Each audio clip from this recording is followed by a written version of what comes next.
Everything is changing to digital. Everything is online. People aren't just waiting for the 6 o'clock news anymore. People want their news right now. They want to be able to go onto their smartphone, onto the internet, and see the news that they want to see. Vancouver is growing at, a really rapid rate, the Lower Mainland even, and with the tools that we're given here, we're able to cover all of that. From the Broadcast Center at BCIT's Burnaby Campus, this is All Talk Radio. You're listening to 1680 The Crow. Welcome back to 1680 The Crow. I'm Abby Francis, and here's your 2:30 p.m. news. BC's Transportation Safety Board says Northern Vancouver Island residents can expect a commercial service letter. The letter is alerting customers and owners about a fatal helicopter crash, which had been caused by an undetected defect of an engine in a helicopter working along the island. The board says the helicopter went down in the Port McNeill Aerodrome in April of 2022. They explained the helicopter's engine failed and a lone pilot had released a bundle of cedar blocks he had been moving along via longline. Investigators say defects developed in the chopper's sixth-stage compressor during its manufacturing, and existing inspection methods couldn't pick up the problems until the compressor wheel broke. The board's report also says because the helicopter was flying so low, it had little forward speed after dropping the blocks. They said it hit the ground quickly at a considerable speed, which had killed the pilot. The province of BC has released its latest drought map, which shows dry conditions in northeastern BC have no sign of easing up. The map shows that the Dawson Creek area up to the Yukon and Northwest Territory boundary is keeping its level 5 drought title. Other areas like East Kootenay and the Kettle Basins in southern BC have level 4, along with central BC, Prince George, and the Valley of McBride. The Robson Valley community imposed a local state of emergency in September, which has now been extended until earliest next Monday. This is because Dominion Creek, Robson's water source, continues to lose its water levels. Burnaby RCMP are seeking public help to identify a suspect who's wanted for brazen robbery that took place 2 months ago. Police say a man had been sitting in his vehicle around 1:30 a.m. September 27th. Then a suspect had opened the man's door, assaulted him, and stole $3,300. RCMP say the robbery happened in the Burnaby's Grand Villa Casino area near Dominion Street and Summer Avenue. Investigators released a photo of the suspect, who's dressed in all black with a hoodie, baseball cap with a yellow design, and Adidas-style track pants with runners. RCMP are asking anyone with information to come forward to help them identify the suspect. A nonprofit is asking Burnaby for a larger city-owned building. Our reporter Caitlin No has more on why they need more space. The current Burnaby Neighborhood House North location around Capitol Hill, Kensington, is a 2,000 square foot storefront used for food distribution during the pandemic. CEO Antonia Beck says they are hoping for a new minimum 5,000 square foot space so that they can do programming in the north that they currently only have in the south location. In South, it's quite a wide range of programs and supports that we're able to provide in South. And so in North, we would like to be able to do more family resource programs, family drop-ins for families that have young kids. We'd like to do more with perhaps with seniors. Beck says the city has offered to help find a new space, but there is no timeline yet. Caitlin No, 1680 The Crow. We are now joined in studio with our reporter, Caitlin No. So, Caitlin, what is the Burnaby North space used for right now? So currently, a lot of this space is being taken up by fridges and freezers because they operated their food distribution program out of this location during the pandemic. Right. Where are these spaces located in North and South Burnaby?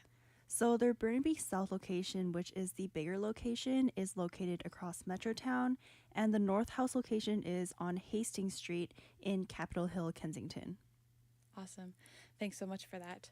Disposing trash in the wrong bin not only leads to a fine, but it can also make it harder for waste sorters to categorize trash, which in turn can pollute ecosystems. Our reporter Jerison Orishin explains the risks of wish cycling. Some specific items can be put in several bins, but only one is the correct bin. Guessing when sorting garbage is called wish cycling. For the holiday season, the city of Port Coquitlam is encouraging residents to properly sort their garbage, which currently has a 65% diversion rate. Cross-contamination from improper waste pollutes ecosystems caused by microplastics, according to Metro Vancouver. City Councilor Daryl Penner goes more into why not to wish cycle. Ensuring that we do the right recycling, because the cross-contamination that results from that is going to start costing us taxpayers money. So it's important not only from a financial standpoint, but also because it's the right thing to do. Residents can go to the city's Sort It Right page on its website to find out which items go in which bins to reduce a green holiday season. Jason Rashawn, 1680, The Crow. Surrey police are investigating two separate collisions which both involved pedestrians. RCMP say one of these incidents involved a fatal hit and run. An 81-year-old man had been hit and died last night in the Strawberry Hill neighborhood. Surrey police are appealing for dashcam footage of 120A Street and 75A Avenue from 6:30 to 7 p.m. from last night. The second crash took place this morning at around 8:15, where a youth had been hit and seriously injured while walking near the Fraser Highway. Police say this happened near Willowbrook Shopping Centre and the driver remained on the scene. Mounties are looking for witnesses who can help figure out what happened. A crash in Maple Ridge has injured two drivers, one seriously. Ridge Meadows RCMP believe speed is what played part in this crash, and both vehicles involved, a Honda CR-V and a Ford F-250, rolled over after colliding around 9:30 last night on the northern edge of Maple Ridge. Mounties say the driver of the pickup was pinned to the cab, then the vehicle burst into flames. Firefighters were able to pull him out. Police are looking for anyone who witnessed or has dashcam footage of the incident.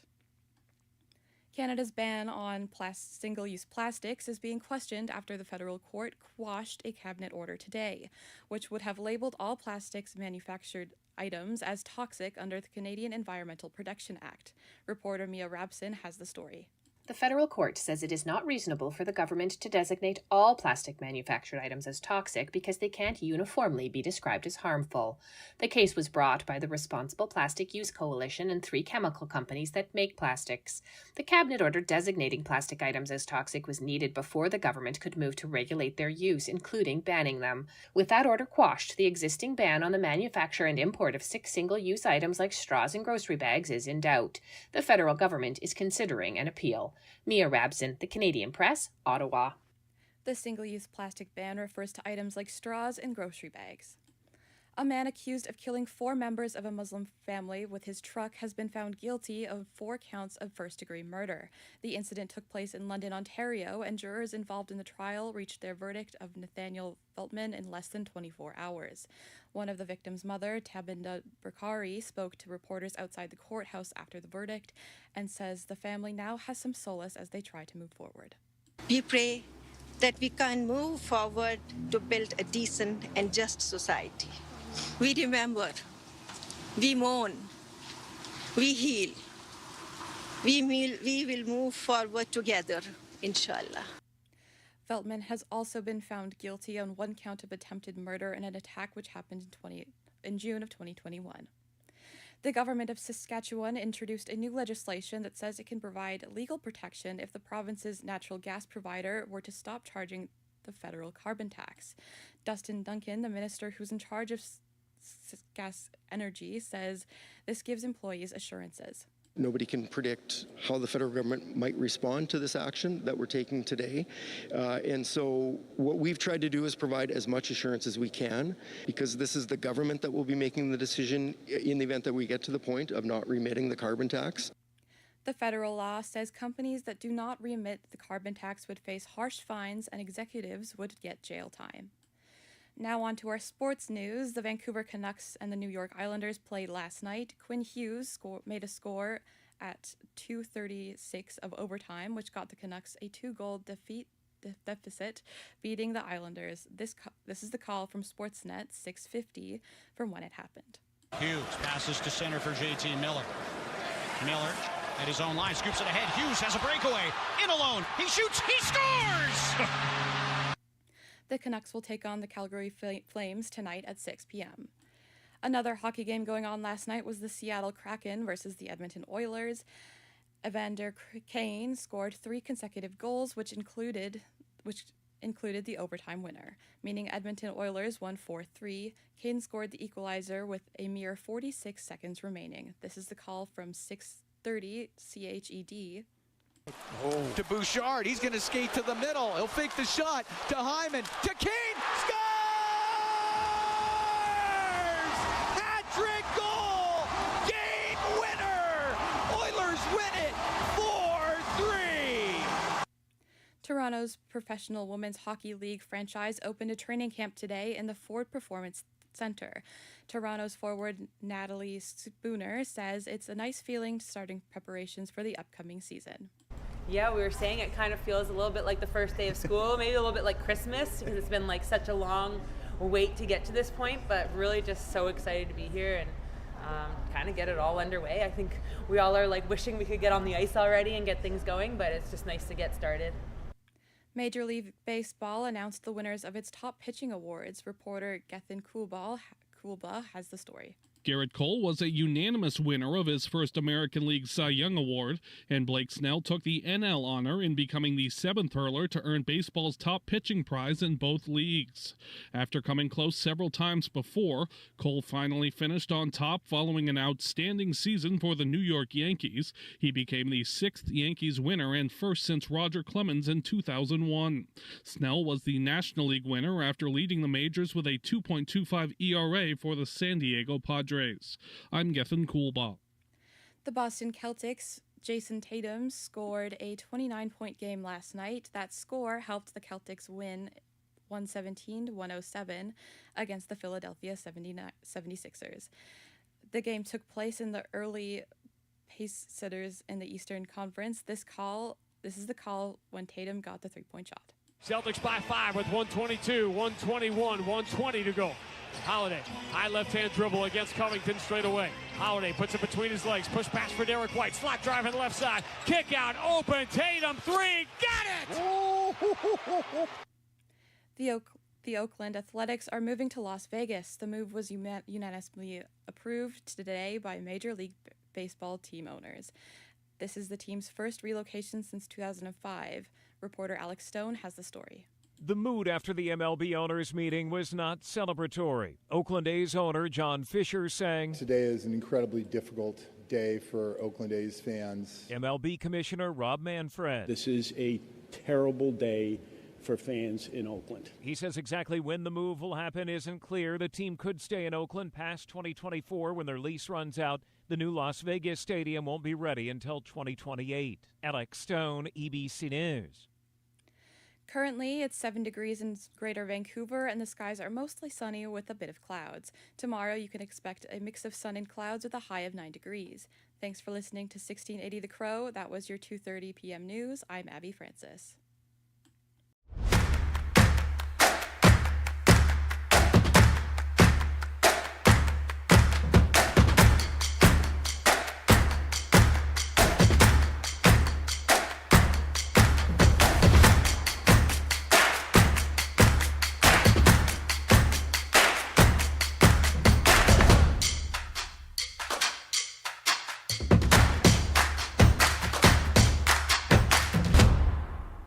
Everything is changing to digital. Everything is online. People aren't just waiting for the 6 o'clock news anymore. People want their news right now. They want to be able to go onto their smartphone, onto the internet, and see the news that they want to see. Vancouver is growing at, a really rapid rate, the Lower Mainland even, and with the tools that we're given here, we're able to cover all of that. Welcome to BCIT Magazine. I'm Radhika Sikakane. In the program, they really leave it up to you. I mean, the help is there when you need it, figuring out how to use the programs like Premiere, Audition, and figuring out how to use the cameras. But it's up to you to sort of experiment and figure out what you can do when you go out in the field. They brought candles and flowers to remember the student who lost her life yesterday. Theresa May says the international community condemns Moscow. They really make sure that you know the basics and you are able to put out a quality product. I'm Brady Tretnero. And I'm Radhika Sikakane. Thank you for tuning in to BCIT Magazine.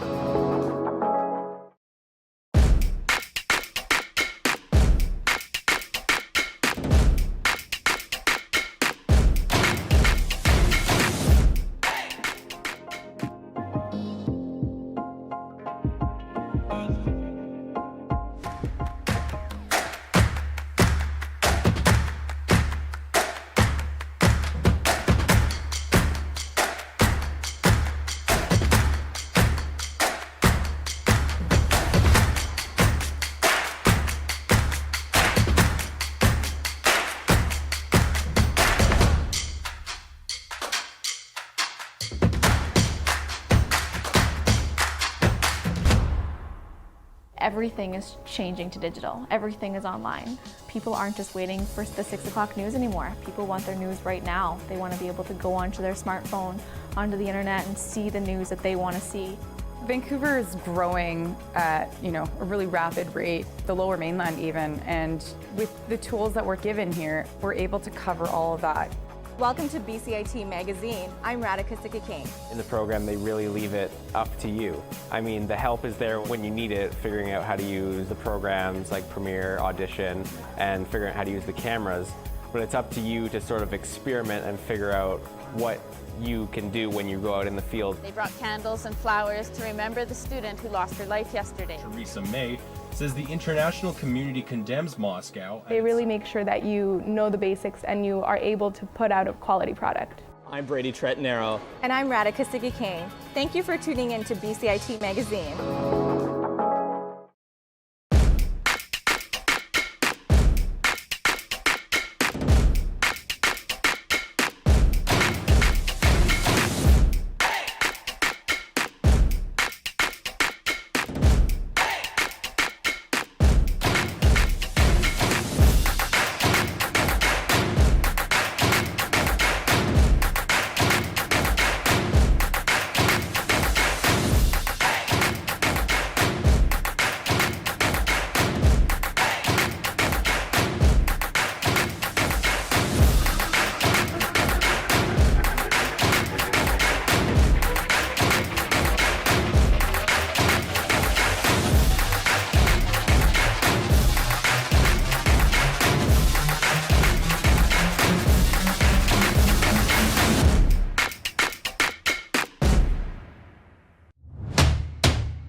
Everything is changing to digital. Everything is online.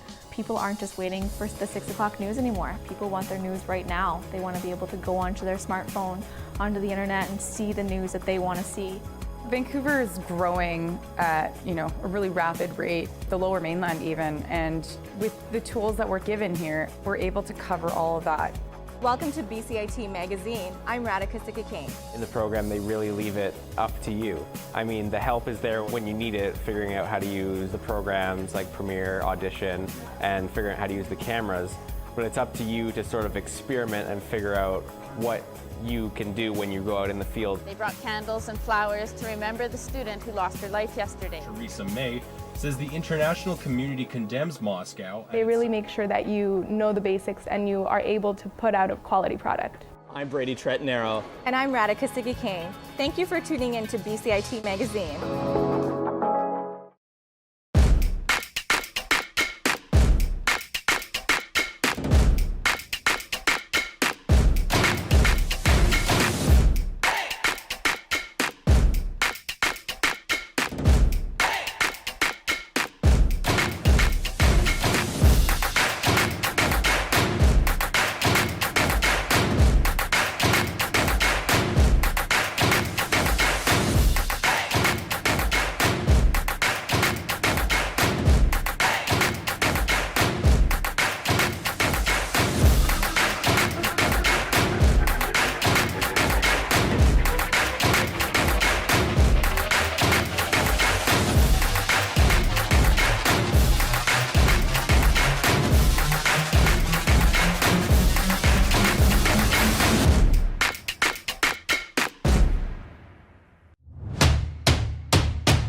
Everything is changing to digital. Everything is online. People aren't just waiting for the 6 o'clock news anymore. People want their news right now. They want to be able to go onto their smartphone, onto the internet, and see the news that they want to see. Vancouver is growing at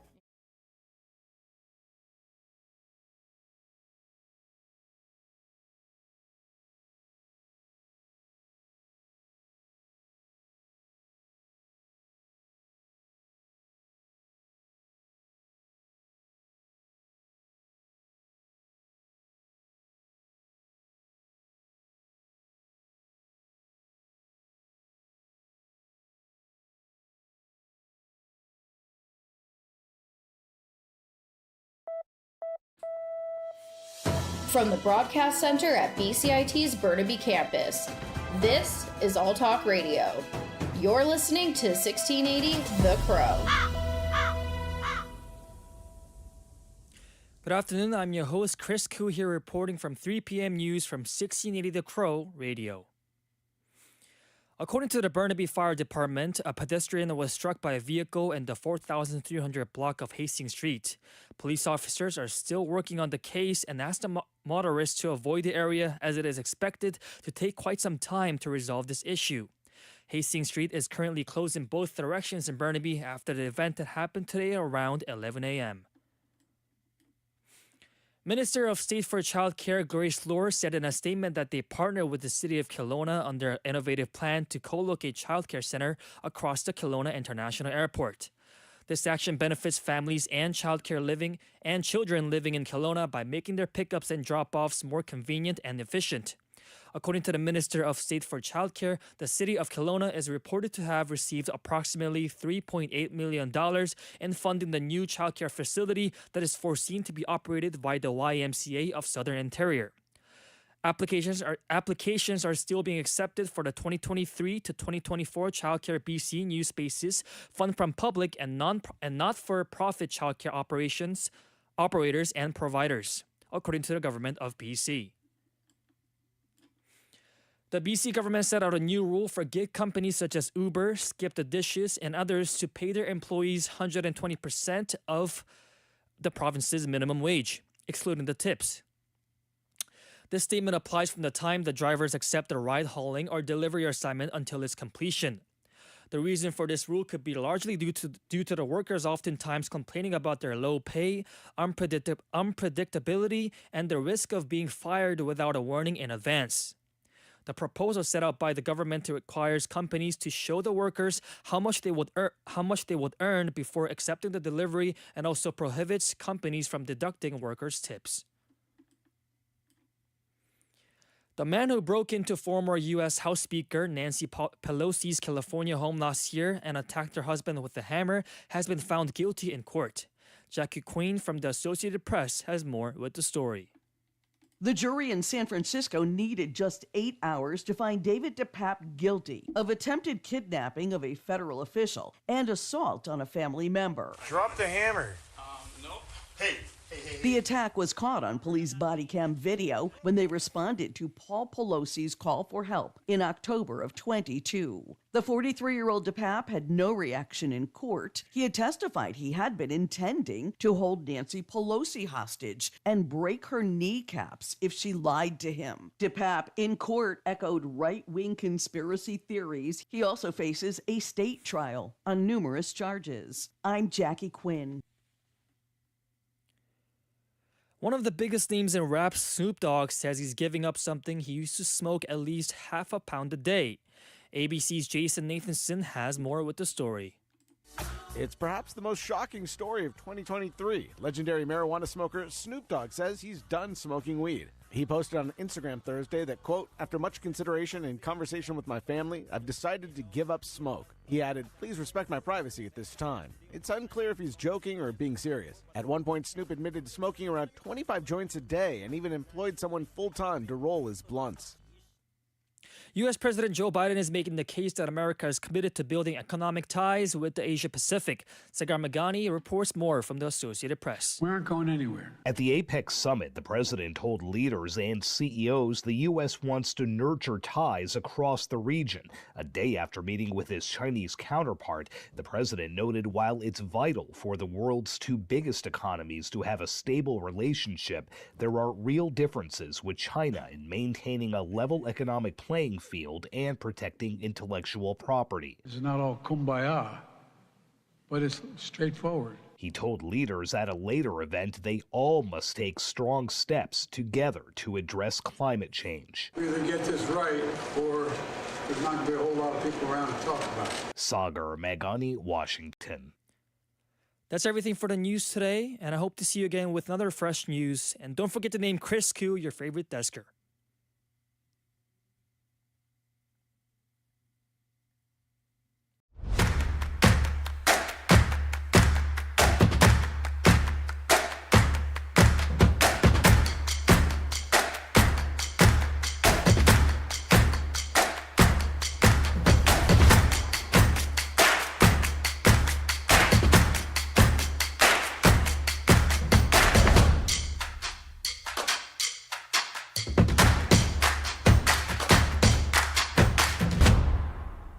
Everything is changing to digital. Everything is online. People aren't just waiting for the 6 o'clock news anymore. People want their news right now. They want to be able to go onto their smartphone, onto the internet, and see the news that they want to see.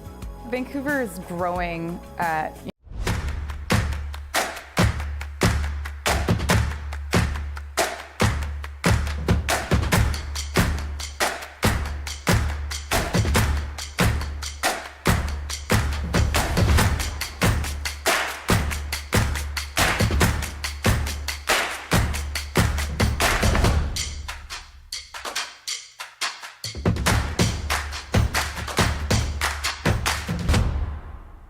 Everything is changing to digital. Everything is online. People aren't just waiting for the 6 o'clock news anymore. People want their news right now. They want to be able to go onto their smartphone, onto the internet, and see the news that they want to see. Vancouver is growing at, a really rapid rate, the Lower Mainland even, and with the tools that we're given here, we're able to cover all of that. Welcome to BCIT Magazine. I'm Radhika Sikka-King. In the program, they really leave it up to you. I mean, the help is there when you need it, figuring out how to use the programs like Premiere, Audition, and figuring out how to use the cameras. But it's up to you to sort of experiment and figure out what you can do when you go out in the field. They brought candles and flowers to remember the student who lost her life yesterday. Theresa May says the international community condemns Moscow. They really make sure that you know the basics and you are able to put out a quality product. I'm Brady Tretanero. And I'm Radhika Sikka-King. Thank you for tuning in to BCIT Magazine.